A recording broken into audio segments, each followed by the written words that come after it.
বৰপেটা জিলাৰ 23 নং চেঙা বিধানসভা সমষ্টিৰ অন্তৰ্গত ৰহমপুৰত সংঘটিত হোৱা ভয়ংকৰ নাও দুৰ্ঘটনাত ক্ষতিগ্ৰস্ত 6 পৰিয়ালৰ কাষত থিয় দিলে ৰাইজৰ দলৰ কেন্দ্ৰীয় সাংগঠনিক সম্পাদক তথা চেঙা সমষ্টিৰ প্ৰাৰ্থিত্ব প্ৰত্যাশী মেৰাজ ৱাছিকুৰ ৰহমানে।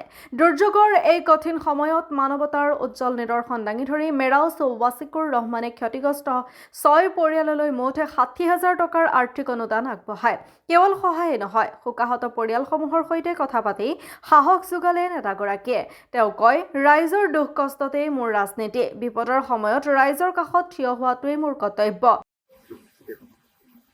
আজি মই মেৰাজ ৱাছিকুৰ ৰহমানে ৰাইজৰ দলৰ কেন্দ্ৰীয় সাংগঠনিক সম্পাদক।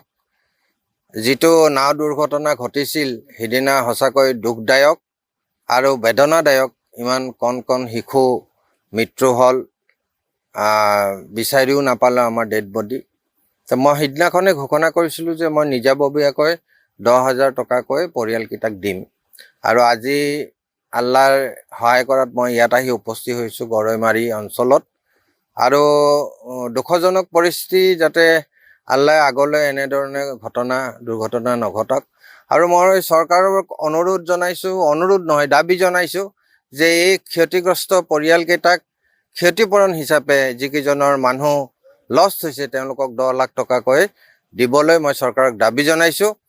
আৰু ডিচিয়ে এই মানুহখিনিক সোনকালে ক্ষতিপূৰণ দি এওঁলোকক দুখজনক অৱস্থাৰ পৰা উদ্ধাৰ কৰিব লাগে।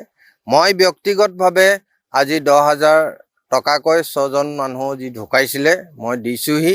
আমাৰ ইমান সামৰ্থ্য নাই, যি সামৰ্থ্য আল্লাই দিছে তাকে অলপ সমাজ সেৱক হিচাপে ওলাই আহি এই অঞ্চলত এই ৰাইজক মই 6জনক 10,000 প্ৰত্যেককে 10,000 টকাকৈ দিলোঁ। আৰু দুৱাত লগাই দিবলৈ মই তেওঁলোকক আহ্বান জনাইছোঁ। আৰু মৃতক কেইজন যাতে বেহেষ্টত আল্লাই দাখিল কৰে তাৰ বাবে আমি দোৱা কৰিছোঁ।